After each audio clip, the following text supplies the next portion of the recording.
Okay, so what we are going to do today is to go through an obstacle course.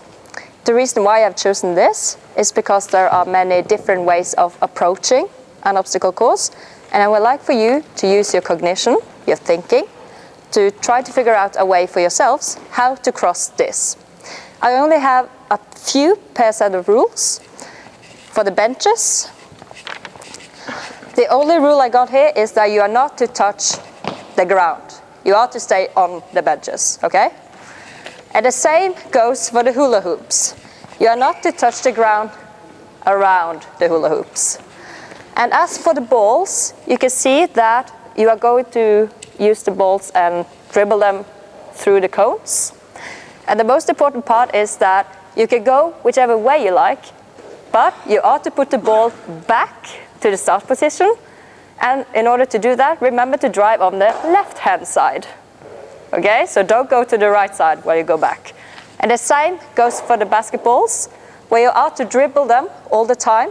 You are not to hold them and walk around and feel cool. You are to dribble it all the time.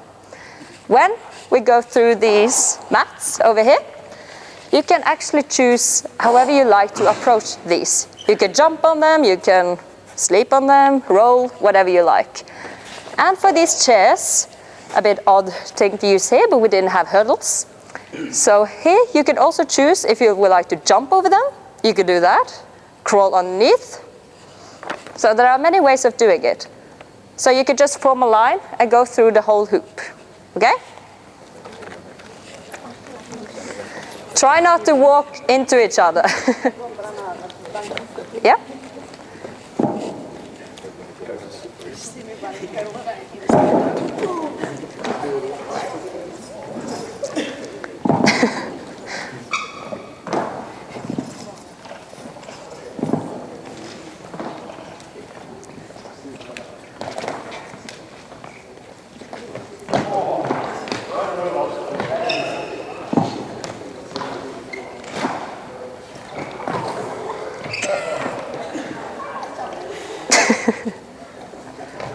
You can do it.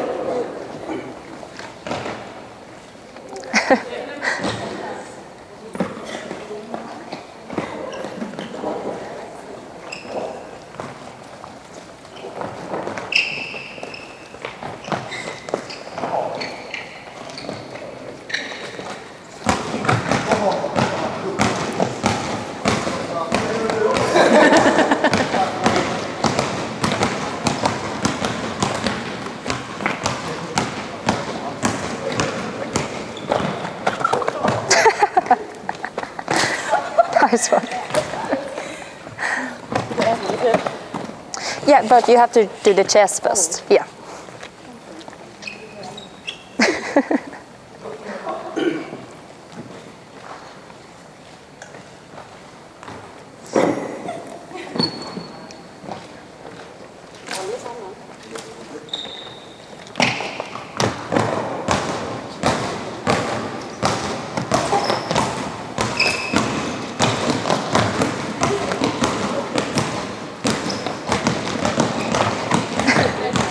Yeah.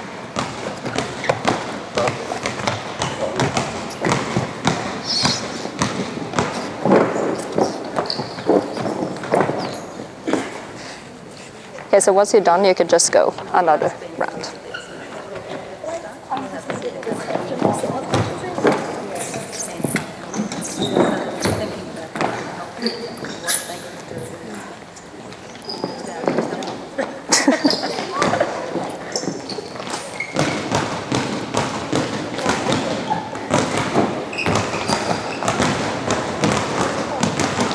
Okay, you could just go for another round.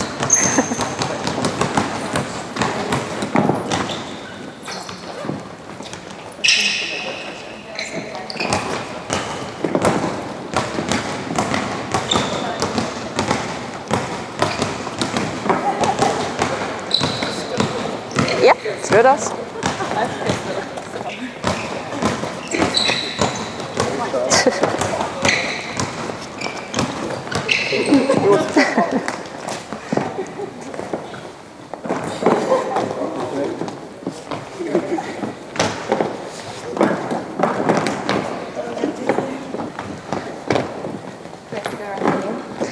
One more round.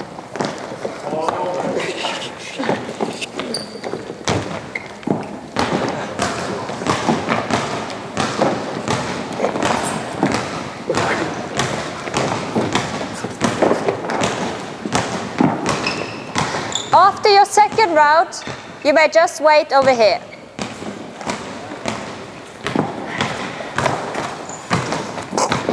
That's clear. Well.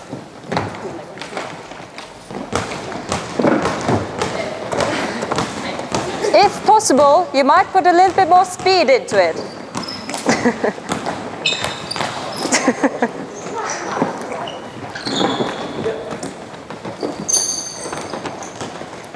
Okay, once you're done, just stand over here.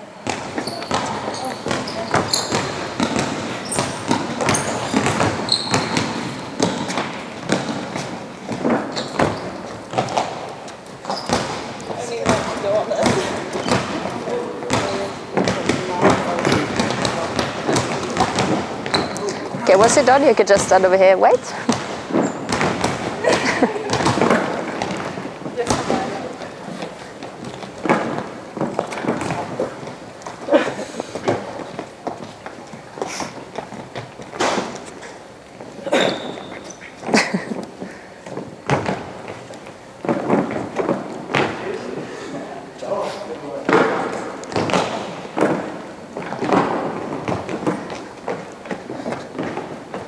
Good work, fellas.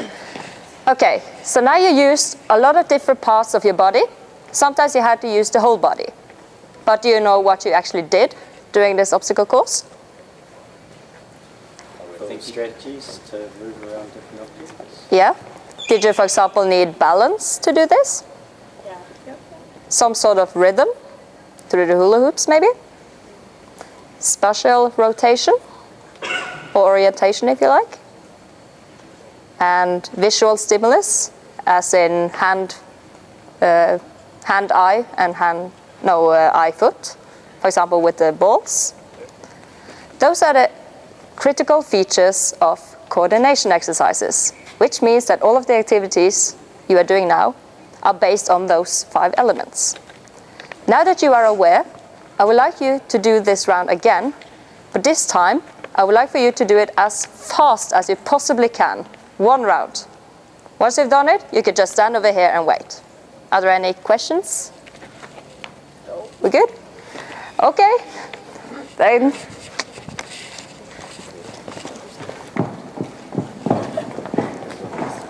Okay, come on, people. Keep up.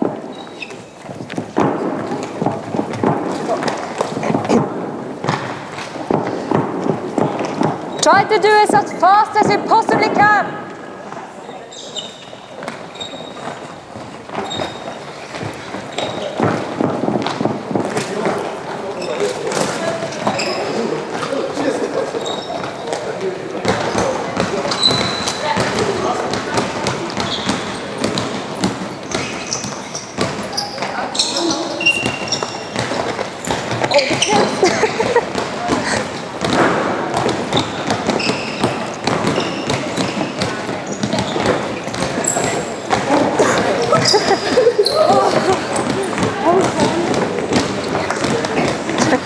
Good work.